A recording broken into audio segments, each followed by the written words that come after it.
அன்பான சகோதர சகோதரிகளே, இன்று இரவு நேர தேவனுடைய ஒரு அற்புதமான வார்த்தை 1 சாமுவேல் 10ஆம் அதிகாரம் 6ஆம் வசனம்.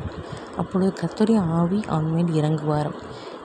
நீ அவருடைய கூட தீர்க்க தரிசனம் சொல்லி வேறு மனுஷனாவாய்.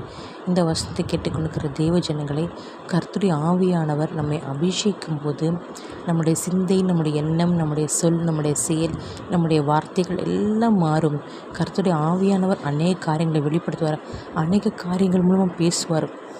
அநேகரை பற்றி பேசுவார். தேசத்தை பற்றி பேசுவார். ஜெபிக்க சொல்லி பேசுவார். துதிக்க சொல்லி பேசுவார். இப்படி அநேக காரியங்களை வெளிப்படுத்துவார். உங்களுக்காக ஜெபிக்கிறேன். கர்த்தாவே ஸ்தோத்திரம். கர்த்தாவே, இந்த வசனத்தை கேட்டுக்கொண்டிருக்கிற தேவ ஜனங்கள் தகப்பனே, கர்த்தருடைய ஆவியானவர் தகப்பனே எங்கள் ஒவ்வொரு மேலும் இறங்கி தகப்பனே, நாங்கள் வேறு மனுஷனர்களாய் தகப்பனே உம்முடைய சாயலாக முற்றிலுமாக மாற்றப்பட்டு பூர்ண ஆசீர்வாதம், பூர்ண ஆயுள் தகப்பனே, பூர்ண ஐஸ்வர்யம், பூர்ண சமாதானம், பூர்ண விடுதலை தகப்பனே, பூர்ண ஆண்டவரே ஸ்தோத்திரம் ஆசீர்வாதங்களை பெற்றுக்கொள்ள எங்கள் ஒவ்வொருத்தரையும் தகுதிப்படுத்துங்க ராஜா. எங்கள் பிள்ளைகள் எல்லோரையும் ஆசீர்வதிங்க ராஜா. எங்கள் ஆண்டவரை நாங்கள் எழும்பி பிரகாசிக்க, ஜாதியில் சொந்தமாக்க எங்கள் ஒவ்வொருத்தருக்கும் கிருபை தாங்க ராஜா. துதி கனம் மகிமை யாவையும் இயேசு கிறிஸ்துவுக்கே செலுத்துகிறேன்.